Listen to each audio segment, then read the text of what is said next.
All right. Thank you guys so much for coming. If you don't know Whitney Kroneberger and you have never heard her speak, you will probably leave tonight crying. I literally can't get through any of my calls without crying ever. And also, if you listen to this call and you feel really inspired, which you likely will, she has an amazing podcast called The Original Female Entrepreneur. I highly recommend it. I listen to them all the time, and I'll message her like, that was so good, Whitney. You need to write a devotional because it's so good.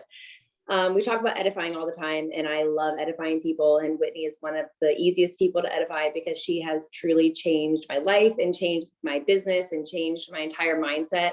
And I'm so excited that she can sit here today and talk about some of the things that I know I've struggled with recently in my business. And she was like, well, let me just talk to your team about it then. Cause she's saying stuff and I'm like, this is so good. I wish I could take this back to my team, but I'm not a coach and I don't know how. And I feel like I can't do this right. And she's like, that's fine. I'll do it.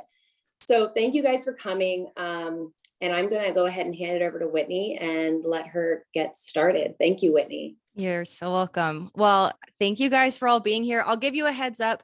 I don't always do this because someone gave me some feedback one time and they're like, don't pack your training calls. And I just disregarded that. And I just have packed as much value into this call as I possibly can. So my advice is just grab a pen and paper if you don't have it, or get a notes open on your phone. Just because I'm just going to give you as much information as I can, and just let what hits and what doesn't, you can watch the recording later if you want to come back. But I'm so grateful to be here, and I've loved working with Alexi. So thank you for this opportunity. I'll tell you a little bit about me super fast. So you may have heard me say that there's a bear in our yard this morning. We live in Colorado Springs, Colorado. I'm a native to Colorado, actually. And I have been married for 13, maybe 14 years, I think 13. And we have 3 kiddos, 10, 7, and 3. And the third one was a little bit of a miscommunication, but is awesome. Perfect bookend. Love him so much. He is he bosses around our family a lot. And I am a life coach for Christian female entrepreneurs. So my day job consists of sitting here every day and coaching high achieving, high performing women in their businesses as entrepreneurs. And so I pinch myself all the time just that I get to do this. Before I started coaching, I graduated college and worked for an organization called Young Life. If you guys aren't familiar with it, they are amazing, but I worked for a nonprofit for 10 years. And I was doing recruiting and talent acquisition management for them. And so I was coaching executives on how to build teams and who to hire and why, and team dynamics and things like that. And so it was an incredible honor. I absolutely loved it. And I gave that up to be an entrepreneur. I was earning 6 figures in my network marketing business at the time and had doubled my salary there. And so I left that, did the network marketing thing, finished up that in 4 years. And then decided to coach. And so I've been doing this now for a few years and I'm in love with it. So what I'm going to share with you today, after Alexi and I were talking, was I really wanted to bring some thoughts to you guys about what it means to actually take responsibility and be a CEO in your business. I think it's really easy to walk into this type of business and you are coached and you're trained and you're given all of these things to be able to be successful. And often I think that we get taught what to do and not how to think. And so what I want to do tonight is give you really tangible questions to ask yourself to go home and self-coach. I'll teach you how to do that.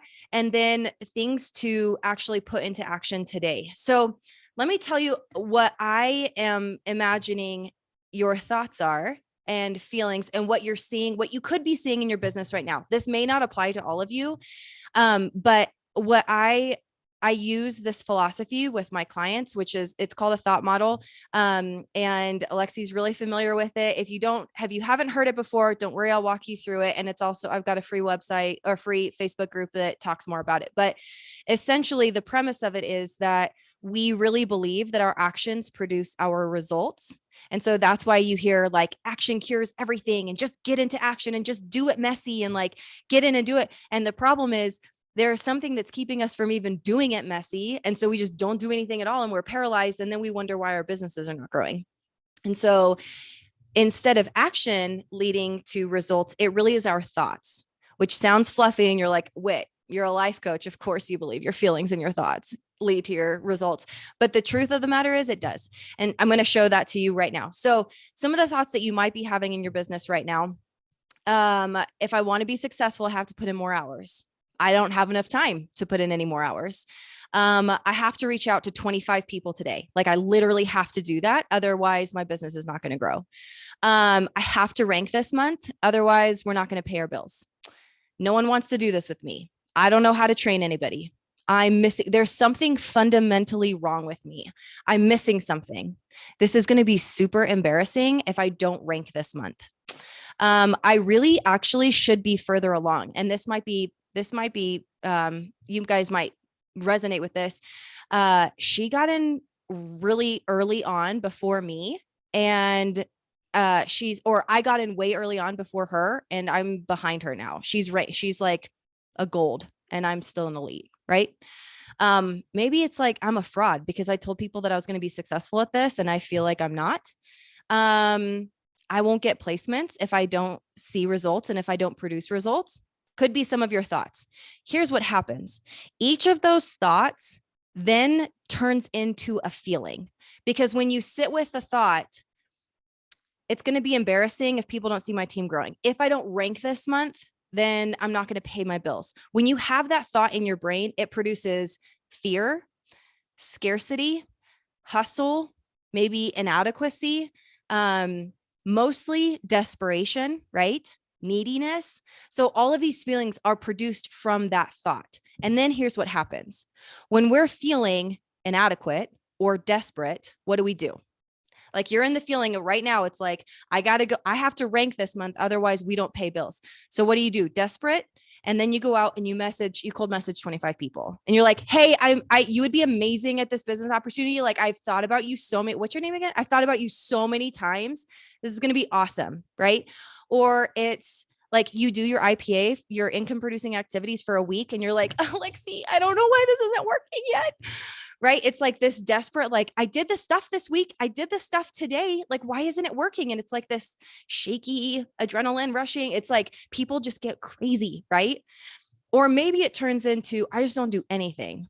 I'm just totally procrastinating. I feel totally overwhelmed, and overwhelmed leads to paralyzed, and paralyzed leads to, I have all these crappy thoughts. And then I'm going to go talk to all my friends about it and complain to my upline and tell my husband that this doesn't work and get really frustrated and go to my downline and say, hey, like, I don't know about you, but I just feel like summers are super slow. And I just, I don't know. I just don't know.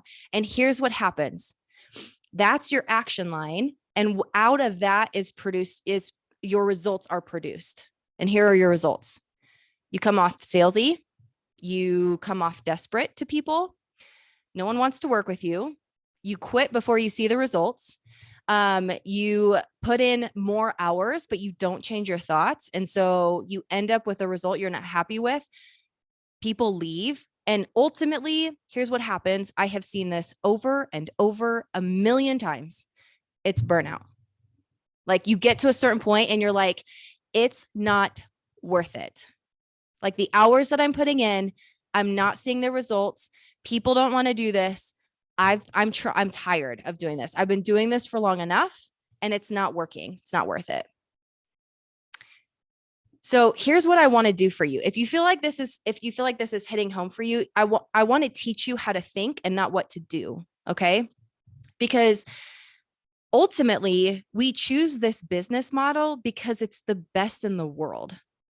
Literally, I would never have been able to become a coach if I hadn't had the residual income of a network marketing business. Guaranteed. Because I would have been a total hustle. I have to sign clients. Otherwise, I'm not going to get paid this month. And I've got to reach out to a bunch of people. Otherwise, I'm not going to get a paycheck. And I'm not going to like everyone else is successful. Literally, I had a residual paycheck coming in from network marketing that allowed me some time to get my coaching business off the ground so that I was never in hustle. Greatest gift I could have. It gave me freedom to be home with my babies when I was raising them. Okay. So it is the best business model in the world, but instead of thinking of it long term, we think of it in like this short season of I've only got 1 year to hit the top. And if I don't, definitely something's wrong here. Something's wrong with me. Something's wrong with the company. Something's wrong with my leader. I don't have enough attention. I don't have enough tools. I don't have enough coaching, whatever it is, right? And you blame it on everything else. So here's what I want to do. I'm going to give you 5 different categories to think about and to ask yourself questions about. And then I want you to take these and journal and take your answers and really spend some time thinking about these. But I'm also going to give you little tangible things in each of those. But the best coaching that I've ever done has been to allow my clients to find the results in their own brains rather than giving them the answer. Best coaching I ever do is when I talk very little. Okay. So I'm going to teach you how to think like a CEO. First thing, and you're going to laugh. You're going to be like, did Alexi tell you to say this? But the first thing is daily practice and consistency. I'm going to tell you a story real quick. So my husband and I are doing the 75 hard right now. Reluctantly, I might add. Like I wanted to do it and he didn't. And then he was like, I'll do it. And so, but let me just tell you that the only reason that we're only on day 16. So I'm just in the beginning, the only reason that we haven't quit yet is because we both get up at 5 a.m. every single day, have for the past 2 weeks, and we do it together. And then we get that. If you don't know what 75 hard is, I'm so like, there's no reason for you to. It's horrendous. Don't do it. So we get up at 5 a.m. and you have to do 2 45-minute workouts every day. So you got to like not going out very early in the morning and then 1 in the afternoon.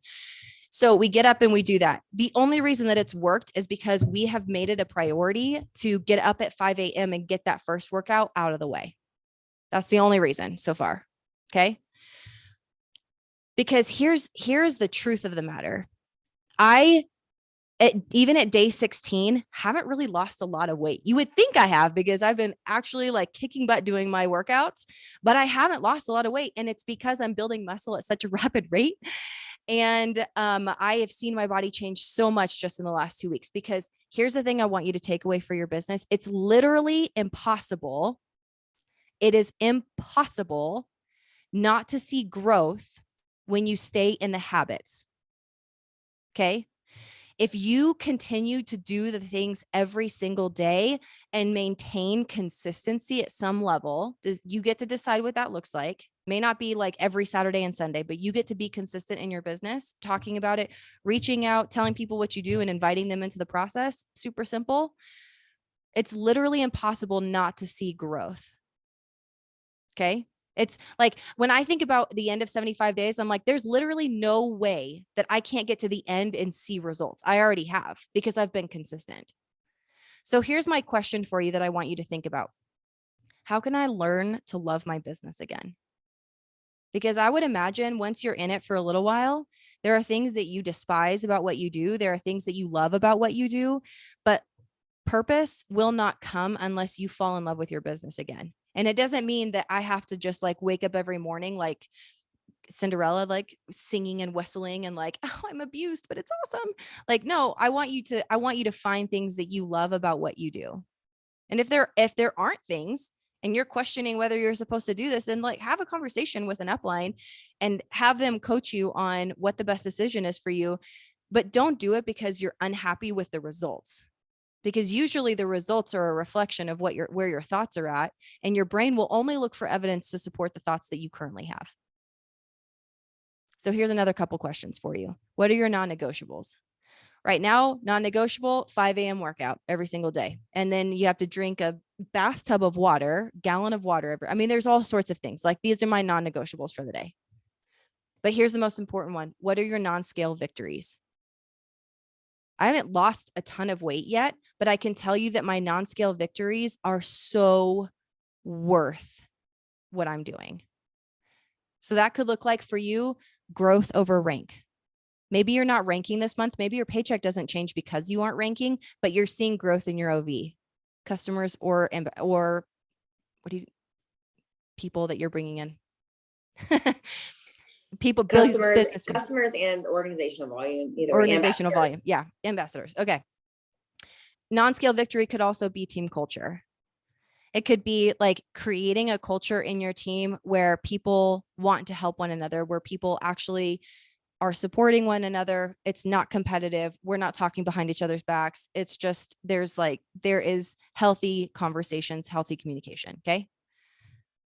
So that's practicing consistency. And IPA is going to be a huge part of it. Your income producing activities, figuring out what you have to do each day to grow your own business. That's the first one.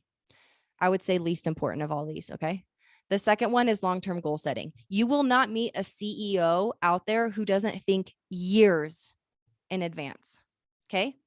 In network marketing, for some odd reason, we think like day to day, week to week, and maybe month to month if we're actually goal setting with ranks, right? But if I ask some of you, like, okay, what's your plan for the next 3 years? It's like, well, I better be at the top of the company by then. Otherwise, like, I'm out. It is ironic, right? Because you get into like a corporate job and it's like, oh, I get a 3% raise. And that's the reason that you're not in the corporate job anymore. But then your expectations go from 3% raise to like a $30,000 a month raise. And if I don't get that, it's not worth it, right? So here's the funny thing. People are always, when I was in network marketing, people were always asking, like, is this one of those get rich quick things? And you're like, no. Oh my gosh, I can't believe you even said that. And then they're like, okay, good. Cause I was just like really worried, like pyramid scheme and all of that. Okay, sweet. Like we got that, done with. And then they say yes. And you bring them into your organization and you're like, let's decide when you should rank. How fast do you want to do this? How much money do you want to make? How fast do you want to make that money? And they're like, hold on. I thought this was like a not get rich quick thing, because the truth of the matter is, can you get rich really quick? Yes. But what does that typically lead to? Burnout. How many people have you seen that have grown super, super fast and get to the very top and then peace out because they're absolutely burned out, tired, done, adrenals totally toasted? Here's the thing. A CEO thinks years in advance. And here's what that looks like. Finances. It means that you're not living on every single penny that you're making in your business. It means you're setting aside money for team gifts or things that you are passing down to your team. It means that you are putting money aside for your products. It means you are setting aside money in savings. You're saving 35% for taxes. And then the rest of it is what you're living on. Because here's what's happening is you're bringing in people and telling them, oh, we're going to make $500 a month and it's going to be awesome. And they spend the entire $500 a month and they're not putting anything aside. And then taxes roll around and they're like, how much do I owe? Like, what's my what is going on right now? Like, I can't afford to go on here's a perfect example. Can't afford to go on the trip because I don't have any money, but you're like, how much money are you making? And why aren't you setting any of that aside? Right? A CEO categorizes all of the money that's coming in and tells it where to go. First thing. Second thing, there's a plan to fail. Not every system is going to work. Not every person is going to stay. And someone's going to say something mean at some point. And if your expectation is it's going to be awesome, and what you're telling your people when they're coming in is like, this is amazing, everyone's doing awesome, this business is growing so fast, and like, it's going to be so great. And they come in and they're like, my mom just told me that I am disowned and we got written out of the will because I'm crazy. Or my best friend just told me that she doesn't want to be friends. Whatever it is, somebody's going to say someone, like, you have to set their expectations up and your own to know that there are things that are going to come that are not going to be fun. And if you paint it to be this rosy, perfect picture and then slapped in the face with reality, then of course people are going to want to quit. Here's the next one. Be intentional. So this is all still in long-term goal setting. Be intentional with the people that you're surrounding yourself with. If you have not listened to any of Jenny Allen's stuff, please go listen to her stuff, especially Find Your People. But you have to be able to protect your mind. And if you've got all of the negative people talking at you in all the ways, you are going to start believing what is being said. You have to surround yourself with people that make you a better person. Are there going to be people that you are pulling? Yes, a couple. But like the people that are with you in the foxhole with you, better be people of integrity that are going to be spurring one another on. I just had one of my foxhole girls sent me, there's 4 of us in this, and they said they just sent this meme. The best kinds of friendships are fierce lady friendships where you believe in each other, defend each other, and think the other deserves the entire world. Like, find those people. If you don't have them, go find them. Read Jenny Allen's book. Okay, the last one in this section is input versus output. I think of this as like putting your mask on before you help others, before you assist others. It is imperative that you are working on your own business first and foremost before you go and check in with your team. Otherwise, and Alexi and I were just talking about this, you get into the management mode and death by routine. Death by routine. Guy's like reading a book like he does every day and walking across the street and gets hit by a bus and dies. It's dramatic, but it's serious, guys. First, you work on your own business and then you help your others, because I can say from personal experience, it is so easy to get into management mode. And once you're there, it is very difficult to get out. Always work on your business first and then help your team. Okay. I've got 3 more. So I'm so sorry. This is taking forever. Okay. Relational equity. This is like the nice fuzzy word that I use for closing. Okay. Here's the question that I want to ask you. How can I love serving without an agenda? Remember that desperation that we talked about at the very beginning? What happens is we get an agenda, and when we're reaching out to people, the agenda is everybody needs this. Like every person needs to do this with me. They just don't know it yet, right? So here's what I want you to do. And I'm not going to go into all the details with this, but I need you to understand your ideal client or your ideal ambassador or your ideal business builder. I need you to build her out and get really specific with her, and then write your content and your copy just for her. Because the truth of the matter is that you get to choose who you partner with. And the low-hanging fruit, the ones that are always going to say yes because they're just desperate for something different, are not the ones that are going to stick around. Choose quality people. The way you do that is to decide who do you want to join you. And it's not just like your dream team. Oh, she'll come in and she'll have like so much influence. No, I want you to think about the person that you want to be talking to on a daily basis about your business. Like the one in the arena with you, the one that's actually like in the foxhole. Okay. So I think of your business in 4 different pillars. You've got your company with, like corporate headquarters, Q as a company. You've got the products, you've got the community. All 3 of those, every person in Q has. It's a different community, but every team has some sort of community aspect. But the 4th thing is you. You are the differentiator. So when you post on social media, I want to know why I should join you as opposed to joining this other person in Q. Because 3 out of the 4 of those things I can get in both places. So why should I say yes to you? When you figure out who it's your ICA, ideal client avatar. When you figure out who she is and you start writing to her and start talking to her in your social media posts, she's going to come and engage and see, wow, she understands me. She gets where I'm at. She knows what I'm dealing with. She knows what thoughts I have. She knows what I'm looking for. She knows how to teach me how to do it. And I know that she can get the results that I'm looking for. When you can articulate the problem better than they can themselves, they're hooked. Then their thought becomes, she's been reading my journal. How does she know this? Okay. So here's the deal with closing. Instead of everybody needs to do this, I want you to ask the question, is this going to be a good fit for them? Or am I assuming everybody needs this? And I want you to ask that. And I tell my clients this all the time. The greatest gift that I can give you is curiosity. Ask questions. Get curious with their brain. A mentor of mine, Veronica Romney, said, people will buy from you, people will join you when they are understood by you, not when they understand you. It's like let me just give you an example of how this feels from the outside, because now that I've been on the outside for a little while, after I was in it for so long, now I'm recognizing it. When you walk into Ulta and the first person is like, hi, how are you doing? It's good to see you. Like, do you need any help? And you're like, nope, I know exactly. I'm going to go right back there and get my whatever brow pencil. And what happens is you walk back and then there's like 4 girls on the way back that are like, hey, are you doing okay? And they want to be helpful, but you're like, yep, doing great. And then you get it and you're like looking at it and someone comes over and they're like, hey, are you finding everything okay? And it seems so helpful, but you're like, Lee, I don't know about you, but I'm like, I know what I will ask you if I have questions. I kind of know what I want. I've been in before and I'm just going to grab this and I'm going to leave, just making sure this is the right color. Yep. Dark brown. See you later. Right. But what happens is when you show up on social media, you send them a video and you're like, hey, how are you doing? Just checking in and what's going on? And they're like, yep, haven't watched it yet. And you're like 2 days later, hi, just wanted to see how you're doing. It feels authentic, but really you're assuming that they need this immediately. And the desperation because I need to rank this month comes out in you incessantly following up with them. So what I want you to do is check in with the Holy Spirit. And if you're a believer, I hope this resonates. If not, you can just leave this.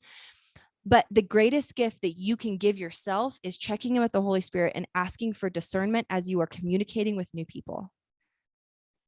And I'm very serious about this. Lord, who do you have for me today? How do you want me to show up? What people do you want me to talk to? Is this the right time? Is this the moment that I bring it up? Or should I wait? He is your greatest asset. Because when you assume that everybody needs this, you immediately annihilate anyone who actually wants it. Because what do they think? If they're coming this hard at me, I'm going to have to go that hard at other people. And I don't want any part of that. Relational equity is incredibly important in this business. Okay, 2 more things. Are you ready? Self-concept. So if you don't, I think I did a training with Britt on self-concept.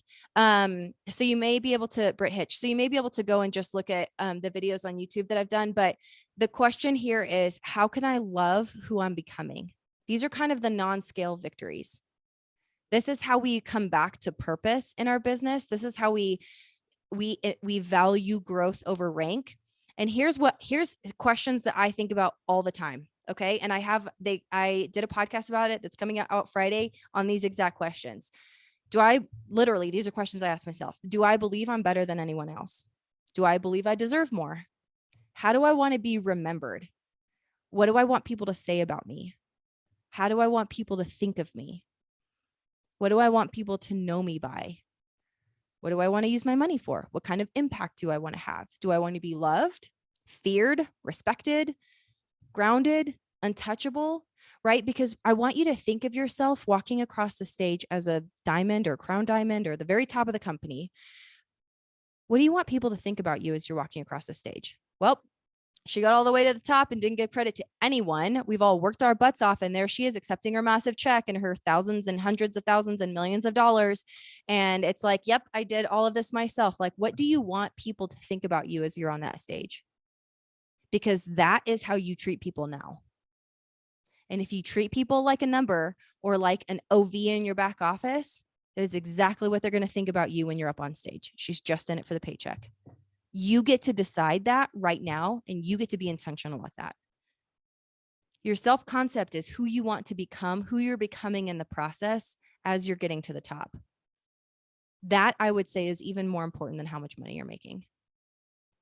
Okay, the last piece of this is abundance mindset. The question here is, how can I love my business now? So there's a couple different things that I'm going to tell you that are important here. But the first thing is, I obviously am a life coach for female Christian entrepreneurs. And one of the main things that I'm talking with my clients about is, it's going to sound fluffy, but just go with me. Intentional rest time, self-care, planned incentives, vacations. Because what will happen is you'll tell yourself, I'm just going to put in 2 or 3 really good years and just like go hard at it and grind for 2 to 3 years, and then it'll be worth it. But friend, you will not make it that long if you do not intentionally rest. That means setting very intentional boundaries in your house to put your phone aside, setting boundaries and time with your people, with your team, when you're going to answer messages and when you're not. Making sure that your husband doesn't resent your business and that your kids don't resent your business. And I'll tell you this because I have clients who are making $300,000, $400,000 a month. And here's what they're telling me. My kids are all in college now. And now when we go on vacations, none of them want to spend any time with me. And they never want to have anything to do with the company I'm with ever, because they resent it. They're not happy people. If you don't believe me, I have a podcast episode called The Whiplash Effect. That one's fun. Go give that a listen. Okay. So under abundance mindset, here's what I want you to think about as you're looking at your business: attachment versus commitment. So attached is your results determine how you feel. You set a goal, I want to go bronze this month, and you don't hit bronze, and it's like, I'm a failure. this didn't work. Something has gone wrong. I'll never hit bronze. I have no idea. Like, I don't know what's happening. Commitment is you get to choose how you feel despite the results. And what that means is it doesn't necessarily matter when you hit the mark or when you hit that goal. It's just that you hit it. Because attached says, if I don't hit it in the timeline that I have, then I'm a failure. Commitment says, even if I don't hit it when I want to, I still know I'm going to hit it at some point. Most of us in network marketing have an attached to a rank type of mentality where we make it mean something when we miss that rank. We make it mean something when we have to go and re-rank or when we fall out of rank. We make it mean something the amount of time we've been in and the rank that we're at right now. Burnout happens when we work for the business that we believe we deserve right now, rather than building a life that can sustain it. I'll say that again. Burnout happens when we work for the business we believe we deserve right now, rather than building a life that can sustain it. Because instead, here is what I hear from the top all the time.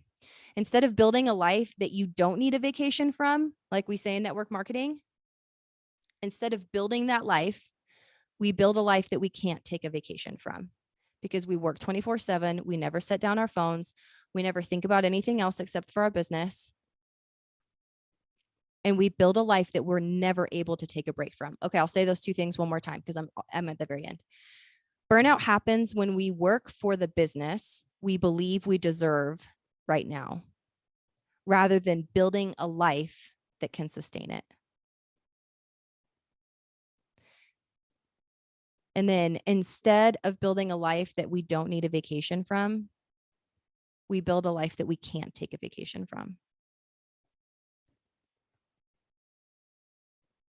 I can actually, maybe I can put these in here. Let's see. Ooh, hopefully I didn't put my entire thing in there. Okay, there we go. Okay, so here are the 5 questions that I asked you in those categories. Here are the ones that I want you to walk away with. The first one was, how can I learn to love my business again? Second one is, how can I love the work without seeing the reward? I don't know if I actually said that one. And that one, it was in long-term goal setting. How can I love the work without seeing the reward right now? Third one is, how can I love serving without an agenda? How can I love who I'm becoming? And the last one is, how can I love my business right now? Because if you're truly called to this, then these questions shouldn't be super difficult. But if you've lost your why, if you've only been concentrating on your rank, and if you're looking at all the other people in this industry and specifically in this company, and you're like, they got in and now they're what, like platinum in 3-4 weeks, I'm doing something wrong, clearly, because I've seen people be successful, when the truth is that this is a long-term